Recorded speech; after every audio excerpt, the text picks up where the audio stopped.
You ever catch any foul balls? Not a one. For all the games I've been to in my life, here's the closest I ever came to catching a foul ball. I slide down 2 seats. 9 minutes later, a perfect foul ball just gently glides up and lands directly in front of this guy who is now sitting in the seat I was in. And he doesn't even have to stretch for it or anything. He just goes... Bloop. Hello and welcome to Chiaspora. I'm your host, Marc Morgan. This is the show where we interview those who have left Chicago, but Chicago never left them. Today we have a man who was born in Chicago, raised in Jersey, but he went back to Chicago and has a lot of allegiance to the city still. You will know him from lots of things. Freaks and Geeks, What Hot American Summer. We got Inglourious Bastards, the movie Trigger Showdown. What else? Oh, God, Not Another Teen Movie. Not Another Teen Broken Lizards Club Dread. For your young female fans, Sydney White, starring Amanda Bynes. This is Samm Levine. That's me. Hello, thank you. Hello. Yes, no, Chicago is it's a birthright for me. Which is awesome. Like how the Jewish kids who have never been to Israel, they get to go to Israel for free on that birthright thing.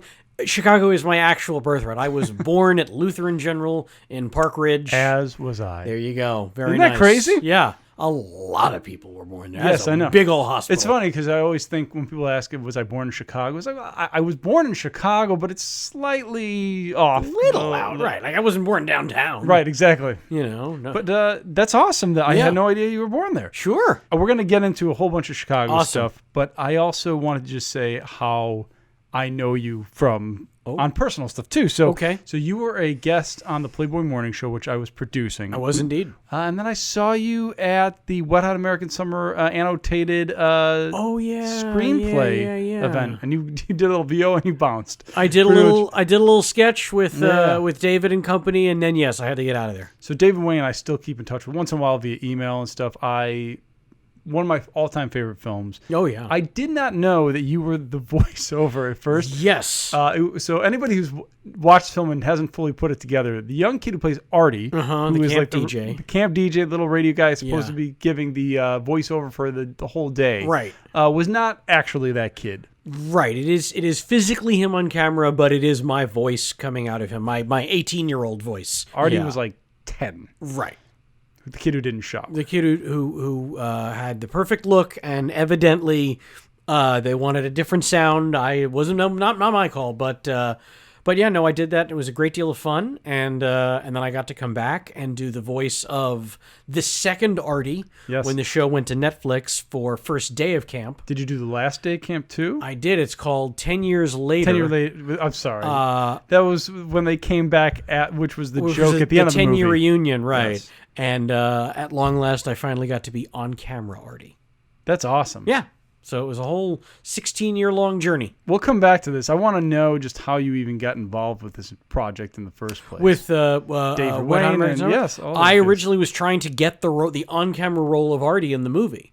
And I was living in L.A. and he was casting only local New York people. And so I got it through my agent, and I had to self-tape at home. So I put myself on VHS, and I asked my agent, where do I send it? And he literally gives me David Wayne's home address. So I FedEx overnight it to David Wayne in New York. He gets it the next morning, calls me. Hey, that was good. Try it this way. So I do another one on the spot, overnight that one to him. The next morning he calls me, says, okay, that was good. I want you to try it a third way. And then I do a third way, send that to him overnight, and then I don't hear anything. And then 6 months later, I get a phone call from him saying, hey, listen, you were a second choice. We liked you a lot, but I don't know, this kid just had this perfect look that we really liked, and he's a great kid, but there's just something about his vocal quality, and we know that he's going to be the voice of the movie. Yeah. So can we fly you to New York and have you dub his lines because we don't have any money for reshoots? So I said, sure. Did you also dub his lines when they were looking at his face? Yes, specifically when they were looking at his face. That's interesting. That was much harder. Yeah, well, I was going to say, he doesn't have too many lines. It's mostly you looking over and or the character looking over and saying, I'm going to shower later, right? Yep, exactly. So that was what you did. That's crazy. Yeah. That's awesome, though, to know. I literally had no idea how that even came to be. And Did you know of Stella? Did you know any of the stuff that they had done? I didn't know of Stella in 2000. When all that happened, I learned about. I mean, I knew about the state. Sure. because I remember in the ADR booth with David Wayne and Showalter, I started quoting the state to the two of them. You're known for that. Well, if I'm a fan of something, it sticks. That's awesome. So yeah, I was quoting it to them, and they were being very nice and letting me quote it.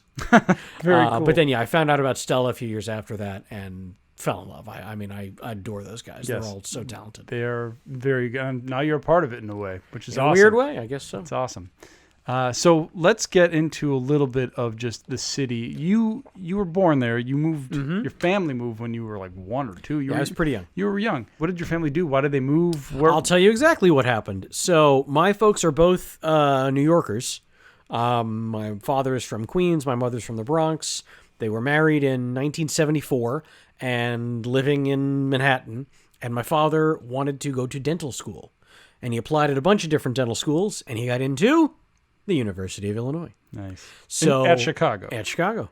So I literally think it was the day after their wedding in 1974. They packed up everything they owned and drove out to Chicago. And so my dad did dental school in Chicago and then started, working part-time at a practice there. And then in 1980, they had my brother. And then in 1982, they had me. And then my father was situated well enough that he was able to basically get a job back on the East Coast where they wanted to be, because that's where their families were. And so he got a job in North Jersey.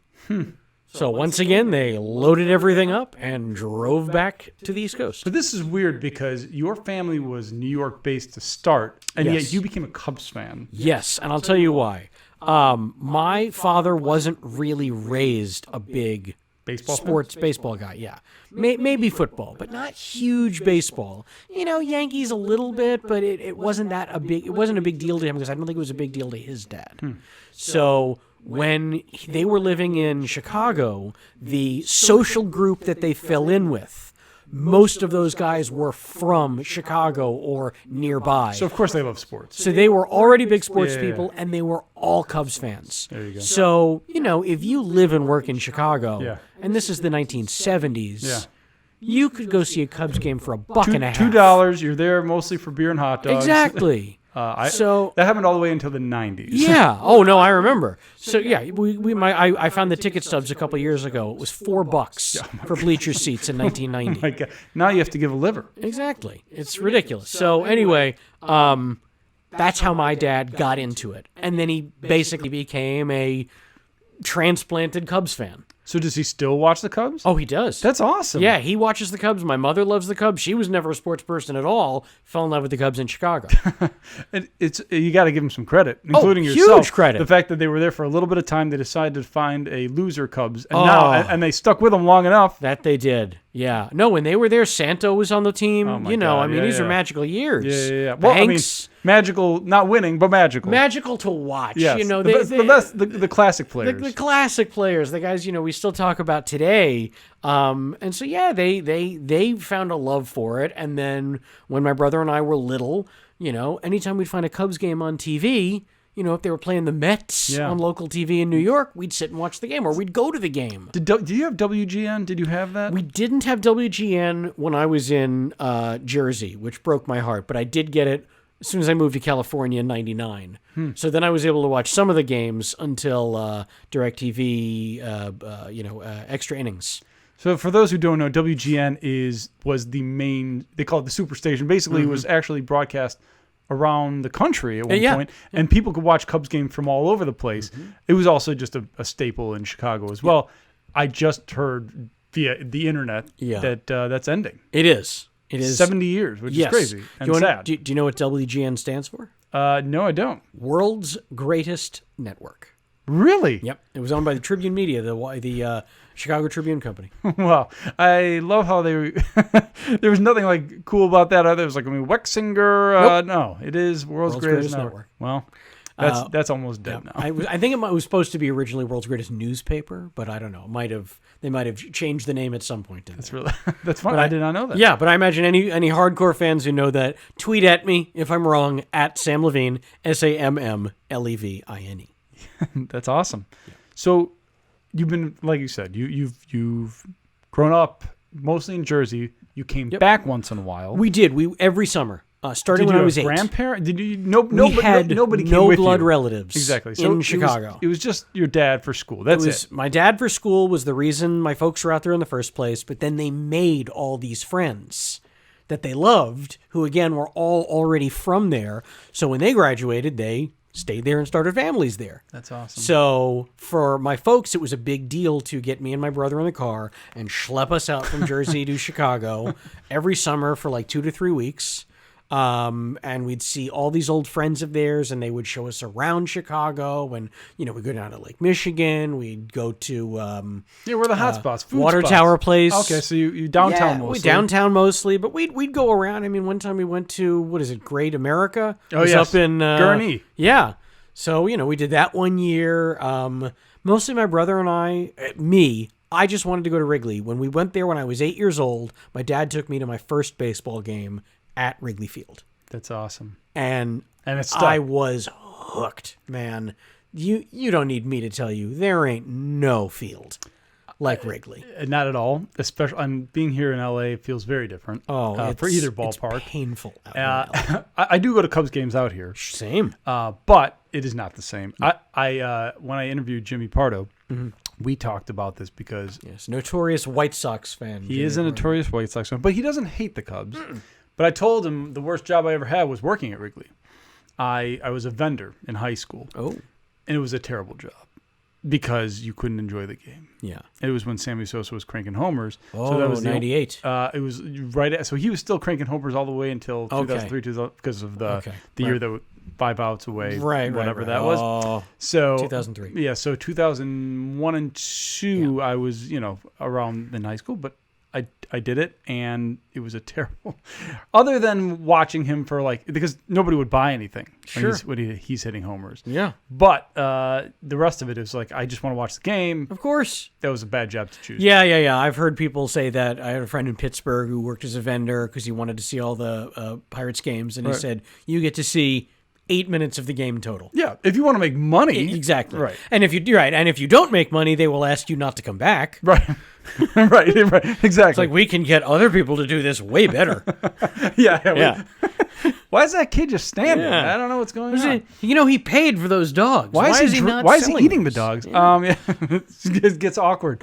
Well, so you obviously have been paying attention. You're a really big trivia guy. I am. You are known pretty much in some circles for a few things, but the movie trivia showdown, Schmodown, they call it. Yep. Amazing stuff, by the way. I've watched a number of those episodes. Oh, right on! And it's awesome. Oh, those guys are great. But the shit that you pull up, I have no idea. How not just classics, but these very weird, obscure.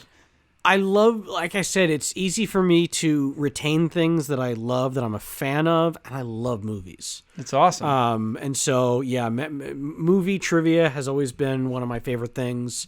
When I watch a movie, I'm digesting so much more than just the story. And then the ones I've seen more than, a couple times, I don't know, I get a kick out of finding the weird nuances, little things, that might not otherwise come up in conversation. But no, what Mark Ellis and Christian Harloff, the guys behind the movie Trivia Schmodown, what they put together is phenomenal. I watched that interview with you and Christian. It's really good. I really got a full understanding of things I've watched a number of your interviews, but that was pretty good. I'm so sorry. No, don't be. But it was like a good insight into your world, and it's cool because he kind of knows you, at least from the show. Sure. I learned a lot, but you are really good at trivia in general, and I wanted to know, off the top of your head, we'll play a little trivia right now if you can. How many Chicago-based movies, can you remember? Go. Oh, Adventures in Babysitting. Literally every John Hughes movie. So 16 Candles, Breakfast Club, Pretty in Pink. I think even Curly Sue is Chicago. What else? Is Curly Sue Chicago? Weird Science. It has to be. If it's John Hughes, it probably is. He wouldn't said it. Home Alone. I'm not going to say Home Alone 2 because that is Lost in New York. Let's see, where else can we go? 8 Men Out, Rookie of the Year. Other great Chicago movies. It's weird that I'm limiting myself to just great ones. There are many mediocre ones. Let's go to that now. Yeah. The Fugitive. Fugitive for There you sure. go. There's 10. I hope that's enough. No, that's right off the pretty bat. amazing. Okay. And I didn't even know a couple. Well, John Hughes for sure. Wait, that's just a cheat. Was it Chain React? Which one was with? Oh, Keanu? Chain Reaction. Was that- Also, Andrew Davis, the Andrew same Davis. director as The Fugitive. Yes. Going back to the Cubs a little bit. When I talk to my friends, people I grew up with, we like to talk about. It's very Chicago of us. Okay. The bad times. Sure. And usually the players that we hated the most. Okay. Who are your most hated players? Oh my God. Let's see, my most hated. There was a period when I was ready to stage a hunger strike to get Alfonso Soriano off the team. in the late aughts. I think everybody was in the same boat at that know? point. Because after that initial, like, hey, we got him, and then all of a sudden we realized that... What did we get? Well, it's one of those years where we just didn't know what we were doing, and we just pick up a guy because he was a name. Bad And that stung. And I'll tell you this. I'm sure this comes up a lot on your podcast. I was okay with Moises Alou until the Bartman ball. Because it was Alou's reaction that turned everyone against him. What bothered... You know what if he reaches up, Bartman bobbles it, Alou doesn't make the grab, and then like a professionally jogs back to left field. His reaction got everybody else stirred. Got everybody riled up. Did you see the documentary? I did. It is the most painful documentary to watch, by the way. But I can't remember if it was in that one or it was an extension of that when they interview Alou. I think it was in that one. It's in that one. And the thing is, that bitter man still insists. What a bastard. Like, even though leave they had that composite now, that digital composite, like every available camera angle to figure out the trajectory of that ball, and they're like, "Don't think you're going to catch that one. Your arm would have had to have been 4 feet long." You can watch that. Well, again, but he still argues that he insists he could have caught it. Well, of course he does. Every one of those guys thinks they're Superman. Right. You know? And to his credit, he was really a good player. He was a great fielder and a really good player and had one of the greatest outrageous at-bat stances of all time. Yes. The knees were buckled before he can swing. But the fact that after this ire comes out against Bartman, Alou doesn't take it upon himself to make a statement and go, guys, I wasn't going to catch that ball. Please be nice to this man. He's just a fan at a game. We'll get him tomorrow. He's still bitter. And he's still fucking bitter. I know. It really bothered me when I saw that. I was like, come on, man. Yeah. I feel bad for that guy. I mean, he wants his anonymity. He wants to be out of this whole thing. But I don't blame him. I really wanted him to throw out a pitch. Me too, but hey, he got a ring. No, he did. He got a freaking ring. He deserved that more than anybody. Yeah. For anybody who was under a rock at this time, in 2003, I was my freshman year of college. I was at the University of Illinois in Champaign, and I was sitting there, and we were all obviously convinced that was the year. This was the year. I had never experienced cub pain like that in my life. Do you remember where you were at that time? Oh, yeah. Oh, God, yeah. I was watching it at a bar. Here in L.A.? Here in L.A. I've been here 4 years. I was watching it at a bar in L.A. I think it's called the Snake Pit, I think was the name of the bar, on Melrose. And we were watching that game, me and a couple of guy friends. One of them was from Chicago, so he was a huge Cubs fan. The others weren't from Chicago, but they were actively rooting for the Cubs. And when it wasn't the Bartman ball. It was the one after with the double play ball. What's his name? Third baseman. Alex Gonzalez. Yep. Is that Agon. Yep. And it was. And he booted it. That guy. This is what I talk about with my friend. He is the luckiest man out of everybody. No one thinks about him. Nope. Everybody focused it on Bartman, the black cat. Yeah. And again, those who are under a rock, they're 5 outs away from winning. The ball gets hit for a foul ball down the third base line. Man named Steve Bartman, who had headphones on and looked geeky, went for a ball. And Moises Alou, the left fielder at the time, tried to catch it. Couldn't. Because there were 15 other people trying to go for it. Everybody was reaching for that ball. Everybody was reaching for it, but this guy got basically pinned for it and was given death threats from the moment he was sitting in that seat. Had to leave the city of Chicago, the city he lived his whole life in. He lived in Northbrook, I believe, and he basically got death threats for a long time. Probably still does. I'd like to think they've died down since 2016. Yes. But nonetheless, I felt terrible at the time. I didn't even blame him when I was watching the replays. Never. But that Alex Gonzalez, I'll never forget that. Yeah, that was rough. And so once that happened, I turned to my buddies and I went, "That's it." Right. And everyone's like, "What do you mean? You still have another game?" Nope. Yeah, you don't understand. No. You haven't been a fan. This is what we do. Right. In case you don't know what the mental capacity of somebody who has watched a losing team for a long time, we know what's going to happen. Yeah. But I never thought it was going to, like, that was as close to a Buckner moment After as anything. After that seventh game, man, I legit went into a depression. Straight up. I laughed because we all did, but it was just that whole thing where it's like, oh man. And then you go to Game 7. Here's the thing: when you watch Game 7, did you watch at the same bar? What'd you do, or did you? No, Game 7 I watched from home. So by yourself? No, I had some friends. Okay, well, good. At least you didn't cry alone. But Game 7, we have a pitcher named Kerry Wood. He was amazing. He hits a homer early on, and I'm thinking, this could be it. Things are changing. Oh yeah, the winds are changing. Yeah, that epically failed. Oh yeah. And but no, that's what happened. So you went for a little depression, but were you pretty much after that, even after Game 7, you just did you not watch games for a while, or what? I mean, I only with great horrific pain I watched the World Series, cheering violently against the Marlins. Yeah, well, that didn't. It did not pan out. It was so first it was.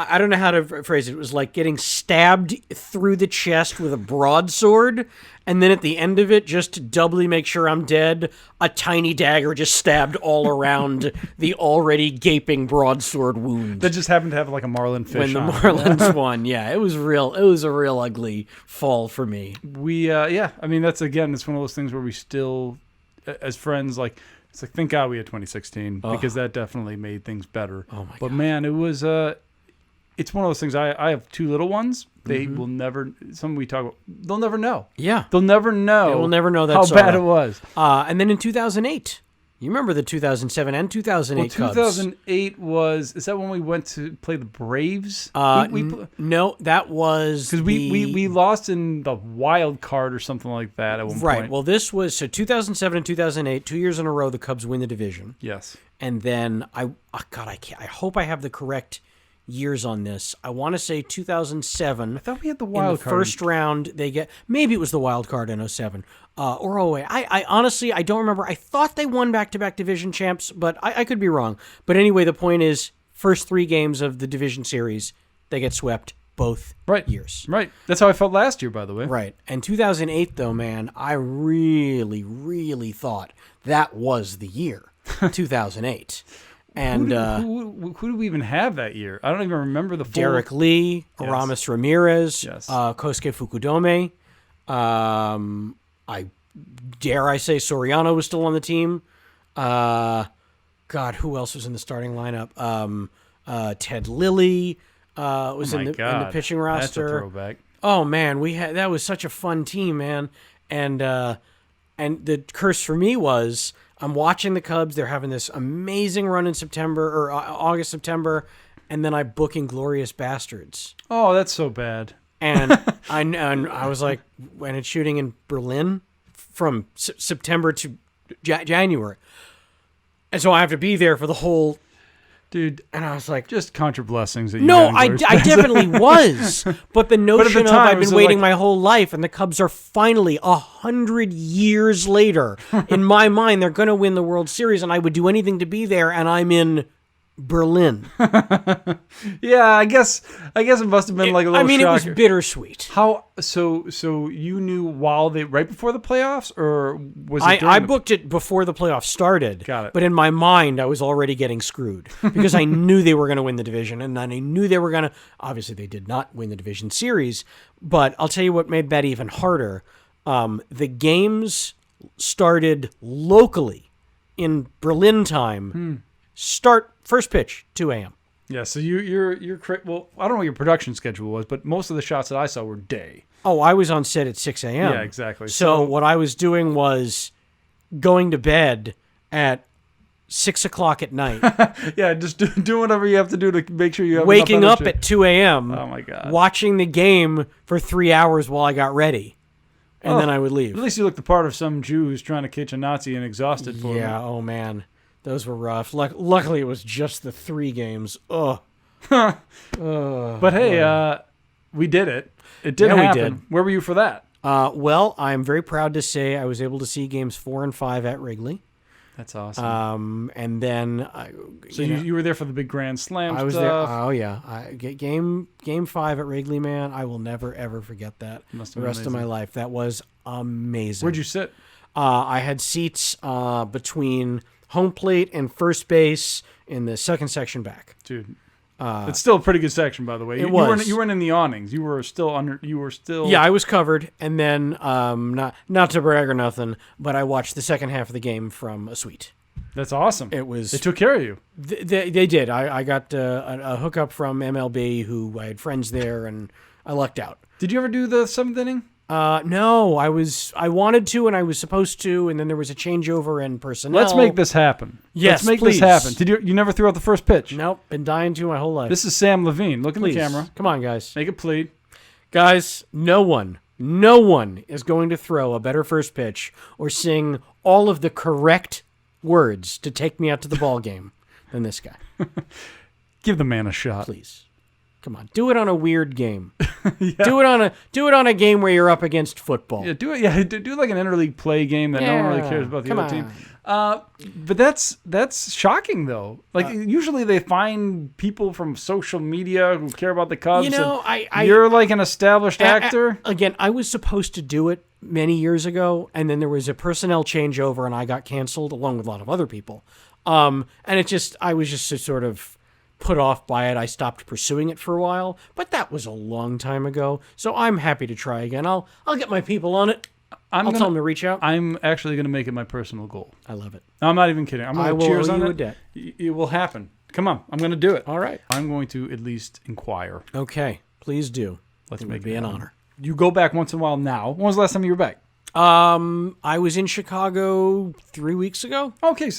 4 weeks ago. You did a con, didn't you? That's exactly right. Gotcha. So Yep. they still bring you back for that, kind of like I brought you for this. You do cons for all. I do sorts of cons all cities. over the place. Yeah, it wasn't that I was tied to Chicago. Gotcha. Kind of But still, you go back. What do you do there? Like other than go to a game, do you get to eat well? Do you get to hang? I eat when I go back. So there. what do you do? Okay, I've always been a Lou Malnati's man. Yes. Giordano's is fine, but Lou owns my heart. Yes. I'm a Lou guy. Yeah. Al's beef. Got to get an Al's beef. Where do you go? Which That's a great question. It's in Wrigleyville. It's on that corner. Damned if I can remember the actual intersection. But is it right by Wrigley? Like Addison? Yeah. Yeah. So it's like Clark and Addison area. It's near there. Yeah. It's a short walk. Okay. And then Wiener Circle. Do you do? I love people who don't know about the Wiener Circle. Wiener Circle, late night, you go there. You want to just describe exactly how it goes down? You wait in a long line. There is a long line, and you are going to get unbelievably delicious food. But when you go up there, you will be mercilessly insulted by every member of the staff. So there are two places in Chicago I know in history that has done that. One is the Wiener Circle. Yep. Two is Ed DeBevick's. Oh, wow. Have you ever been to Ed DeBevick's? I was at an Ed DeBevick's out here in L.A., but not the one in Did they Chicago. do the same thing? No, out here they were very nice to me. I don't know. Maybe they changed their tune. But Maybe they were just mean to you. No. That's true. I did go out crying by myself. Yeah. But it was like a thing where like servers would come up and they would just be like sarcastic and rude to you on purpose. Yeah. So that is what the Wiener Circle is. You get some Yes. old, woman who's just going to rip you apart. Yep. Poochie, I believe, is the gal. Any specific things you Every time I remember go up there, they make height jokes. Yeah. Well. They walk up and they say, "No, you must be this tall to get our food. Try again next time." And I say, "Come on, I'm wearing high heels. It's fine." "Oh, you're wearing high heels? What are you, a cross-dresser? Cross-dressers are in the line down the street." I mean, they are. They're on top of it. It's a cool place. It's so cool, and the food's the really, food is good. really good too. So yeah, you get insulted. That's a late night bite. It's worth it right there. What It else? is worth it. What else? Oh my God, Gibson's Steakhouse. They got a few of them around there. I just stayed at the one in Rosemont. Nice. You get a real good steak at Gibson's. Yes. The main one is on Rush Street downtown. Yep. God, let me think. What else? I'm simple, man. When I go there, I like steaks. I like. There's a great Japanese place, Kamahachi. Yes. What street is that on? It's near the Second City Theater. Yes. That's where I ate sushi when I was there last time. You're a big sushi guy. Love sushi, love steak, love dogs. I'm easy to please in Chicago. As long as you're not eating the dogs. Yeah. I love how you put that all in 3 food categories, but it's all right. So you've basically kind of done Chicago pretty well. Over the years, I really have. You have. The thing I'm bad about is I don't know the neighborhoods the way the locals can call them out. I was going to follow it up on this. So you stay downtown mostly. Mostly I'll stay downtown, sure, in the Loop, yeah. So you don't really know the South Side so well either. I don't. So can you do the Chicago accent? I mean, I can do a Chicago accent, but not because of being there. I can do it because if I can, whenever I have to do an accent, I need an unlock code. And so it'll be someone whose accent is perfect, and then I just do that, and then I become a lived-in character. And so the late, great Richard Jeni, he did a character in his act, he's a stand-up comedian, called Bill the Belching Gourmet. And he did Bill the Belching Gourmet as a Chicago guy. And so I can live in that character. Hey, how you doing? I'm Bill the Belching Gourmet. Welcome to Cooking with Bill the Belching Gourmet. What's on your mind? See, that is dead on. Yeah. But what people don't know is that that's really mostly a South Side thing. North Siders don't really say that, but South Sider, it's like, hey, I'm going to go take care of your car, and I'm going to go sleep with your wife. So it's just that kind of thing. Or any of the minor actors in an Andrew Davis film, like the guys in The Fugitive. No, Richard Kimball killed his wife. Okay? A jury convicted him. What do you want from me? So you got that. You adapt to that. That's good. That's good. I mean, I still, till this day, go right into it. I think every single person who sat in that chair has gone into a Chicago accent just because we're used to it. It feels right. It does feel right. Yeah. For me, when I go to Chicago, not during the winter, I made that terrible mistake once as an adult. I went there to visit a friend who was working on a movie over St. Patty's Day. You have 2.5 months to be able to crank it in. And if you can't, don't go. Don't go. For me, a trip to Chicago is not complete without a walk up and down Michigan Avenue and then over to actual Lake Michigan. Yeah. I love Lake Michigan. It's beautiful. It is so beautiful. It is beautiful. And then I spent a couple weeks a year now in Traverse City, Michigan. I used to spend my summers in Michigan. So the other side of the lake. Yes. And it's beautiful there, too. Lake Michigan is gorgeous. It is my favorite of the Great Lakes. So I say hit the lake. Do John Hancock, not the Willis Tower. Because when you're in the Hancock, you can see the Willis Tower. Yes. If you're in the Willis Tower, you can't see it. I haven't been there. First of all, nobody in Chicago calls it the Willis Tower. I know. I'm saying this because I don't want to get yelled at, but of course I know it's the Sears. It is the Sears, and that's it. Actually, do you know why they call it the Willis Tower? Because of that time Bruce Willis saved it and all the tenants from those German terrorists. That's funny. Yeah. Untrue, but funny. Totally wrong city, wrong building, fictional story. But it works. Sightsee, walk around downtown. Downtown Chicago is beautiful. It really is. Walk along the river. On St. Patty's Day, the one thing I did enjoy was the river. Green. Yeah, they always dye the river green. That's pretty awesome. It is. And it's funny, the thing is, I am not Irish at all. Yeah. And yet, it's still kind of like, it's very well embraced by the city. Mm-hmm. It's just a funny thing. I mean, a lot of people like getting drunk and going bar hopping and stuff like that, but they really do. Yeah. A pretty cool thing. Yeah, it is weird to see the whole river. Okay, here's what I'll do. Here's what I want people to do. If they want to go to Chicago and experience it the way I do, I set aside at least a week every year. For me, usually I'll go with one or two of my Chicago guys Otherwise, I'll just go by myself, and I will make a week of games. I will do 5 games in 5 days. And I will usually get a room, if I can, somewhere near Wrigleyville or in Wrigleyville. There is only one hotel relatively close to Wrigleyville. That's not going to be the case anymore now that they're opening that ridiculous one. Although, who's going to be able to afford that new one for the first 3 years? Rich people. Exactly. Yeah.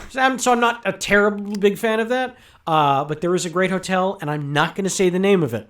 Because if I say the name of it, people are going to start booking there, right. And then I'm not going to be able to book there. Of course. So, but there is a great hotel that I like to stay in, relatively close to Wrigleyville. And then on game days, I will make a day of it. If it's a night game, all the better, because then I will spend all day in Wrigleyville, walking up and down the street, getting a drink in every different bar.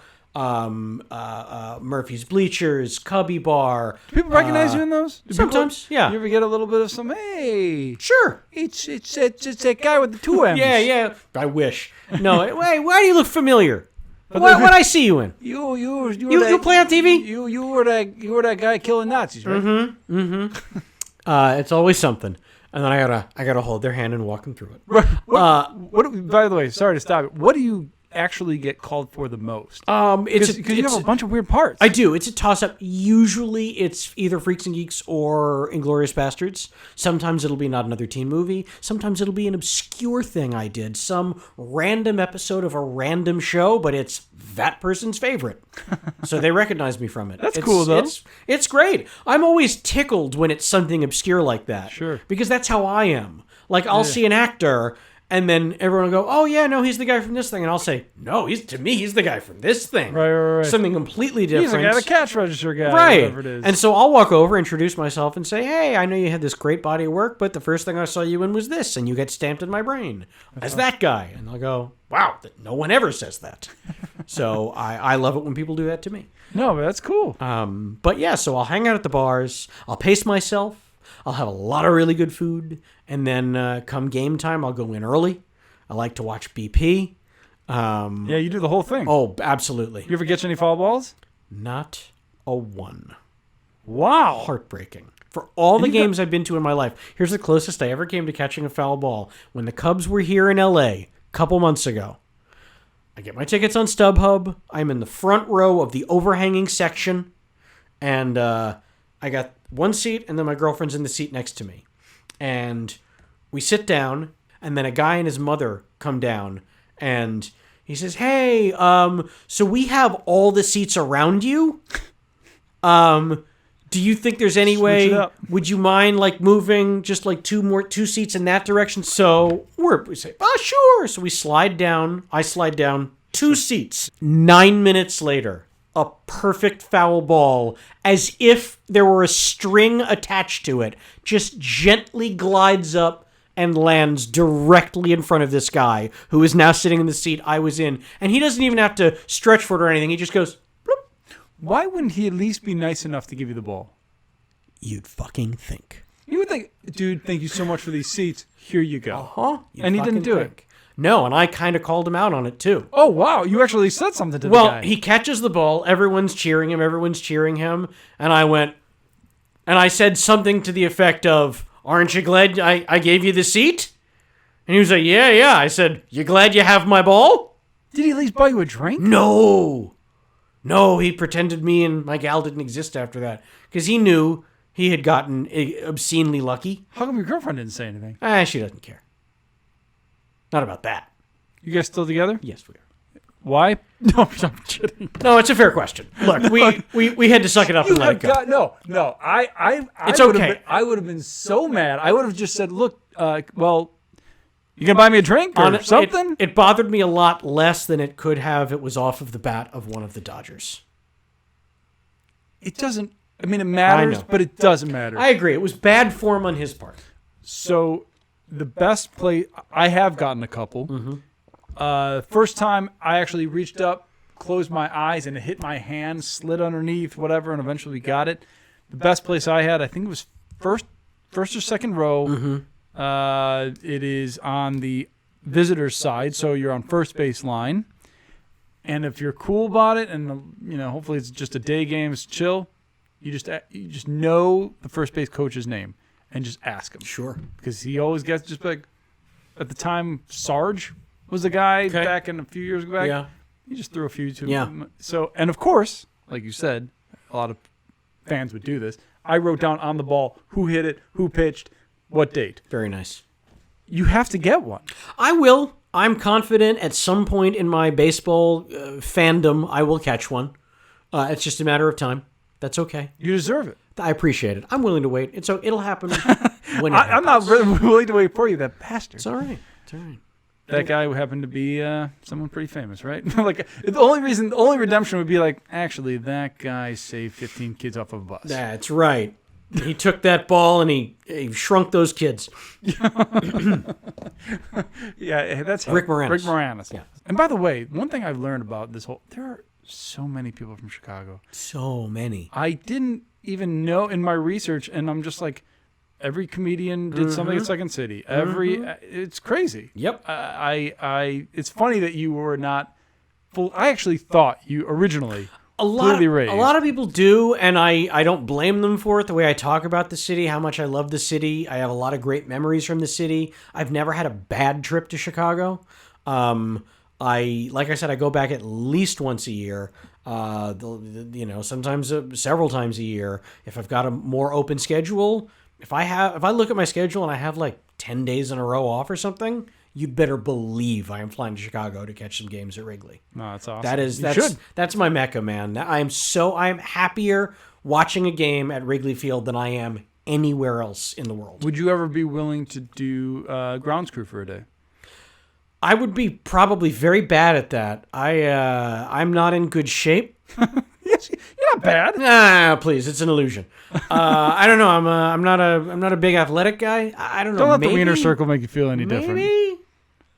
But you're one of these guys who's like, you really do love it. I mean, I do. There are some people who Yeah. are like, oh, I'm a Cubs fan. It's like, you don't really know. I agree. I can't stand guys like that. But yeah. But no, I love it, and I'll tell you for me what the pinnacle was. So in 2016, they win the World Series. Yes. Where were you? Were you at a bar again? No, I was here. I watched it at my friend Kevin's house. This is in L.A. In LA, I had to be. There's a heartbreaking turn to it. So I went to Chicago for games 4 and 5, and then I was offered tickets to games 6 and 7 in Cleveland.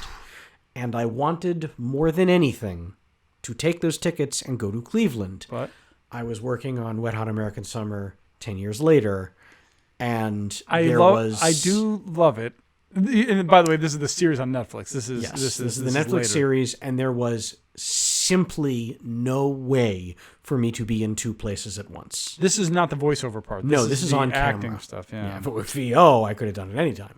I had to be on camera, and it was a question of, do you want to get fired over this? Right. It was basically what would have happened. Do you think that if you asked David, he would have been lenient, or not at all? Yeah. No. And honestly, at that point, it's not really in his hands. No, I know. Because there's everybody else who's involved. It's a full production. It's scheduling everyone. No, I get and it. in terms of the actors on that, whose schedules they were accommodating. Oh, no, of course. I am low, man, on the totem pole. When you got Paul Rudd, Amy Poehler, Adam Scott. For anyone who hasn't seen anything with Wet Hot American Summer, you're missing out. I'm glad you did it and didn't put up a stink about it. But No.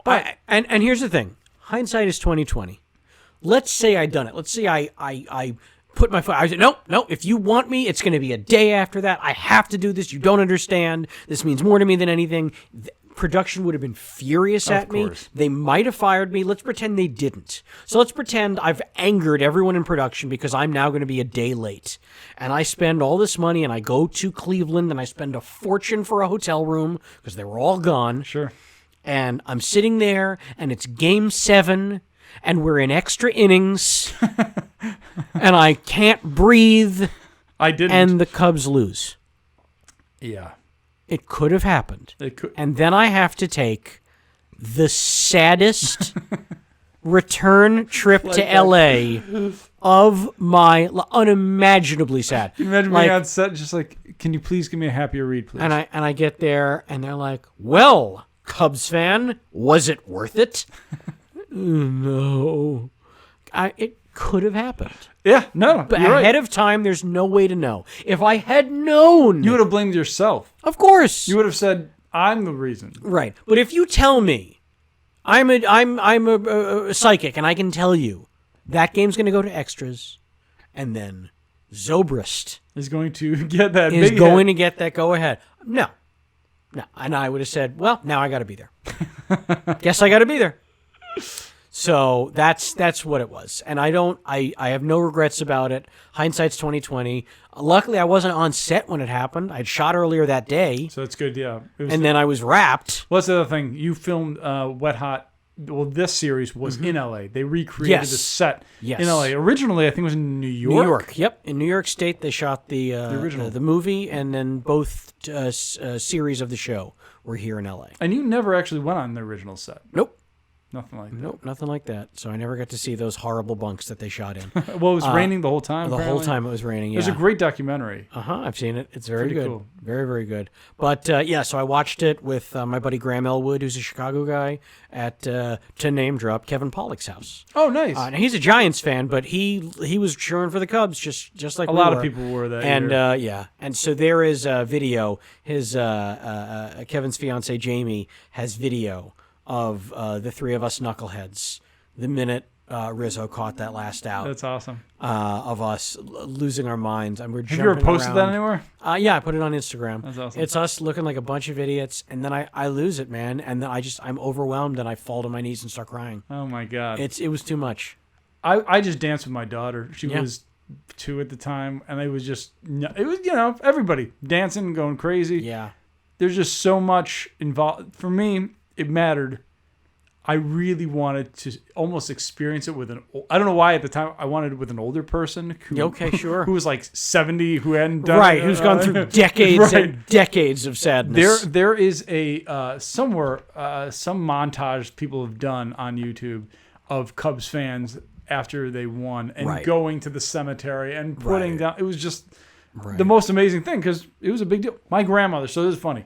My grandfather, back in the day, owned a parking lot right outside Wrigley. All right. Okay. On his deathbed, he sold it. But what's funny is my grandmother, who doesn't really know much about sports, knew everything about the Cubs.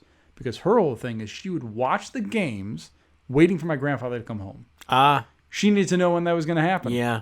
I think that was like a cute thing. So I'd be like, you remember like Ron Santos? She's like, yeah. Like she knew. I'm like, you're crazy. You watch the Cubs and Wheel of Fortune. Yep. God bless their souls. Yeah, no, I was bummed I didn't know more older Cubs fans. Yeah. When they won, who I could call and talk to, and but I knew plenty of fans who my dad was over the moon. That's awesome. And his buddies from Chicago. So when I went to Game 5, Sure. I actually had an extra ticket. Nice. And so I took my dad's best friend Oh, man. from dental school. I mean, they're still very close now. He must have been so But happy. this is a man who's known me since before I'm born, and was there when they took me home from the hospital. Has known me my entire life. That's awesome. And then I managed to get us great seats to Game 5 of a Cubs World Series. So that was a real special thing for me that I was very, very happy we could do together. That's awesome. Yeah.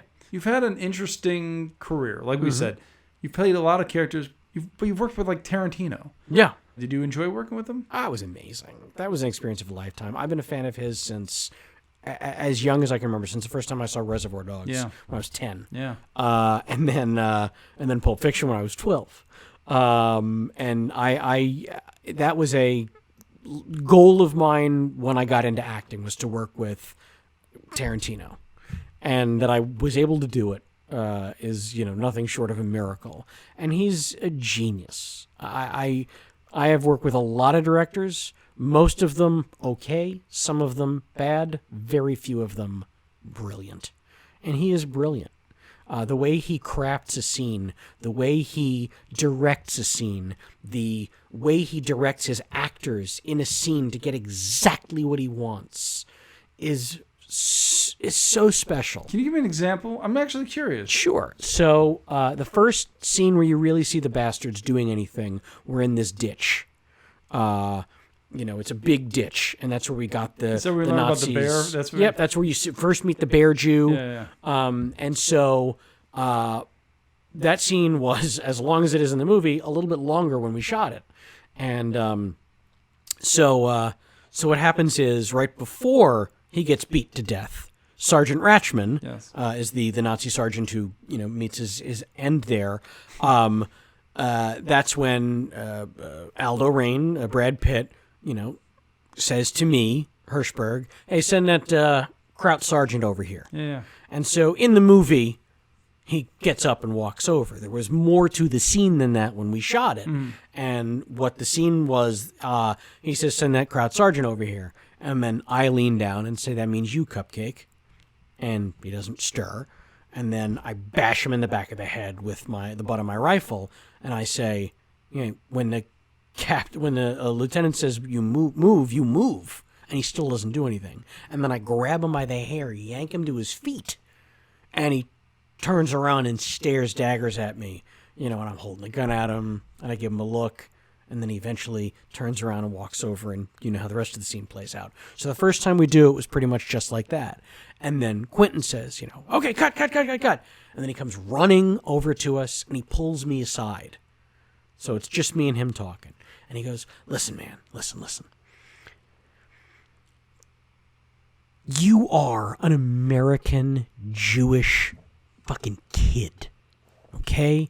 This guy is a Nazi in the army. He wants to eradicate the Jews from the face of the earth.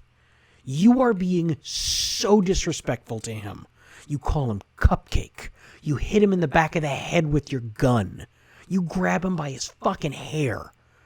You want to kill this guy. You are doing this hoping that he will make a move on you so that you can have any excuse to blow a hole in his chest. That's what you want. You want to push this guy too far. The essence of your being is to fucking kill him. But you're not gonna, because you know the lieutenant would be mad at you, unless the guy gives you a reason." And I said, "Got it."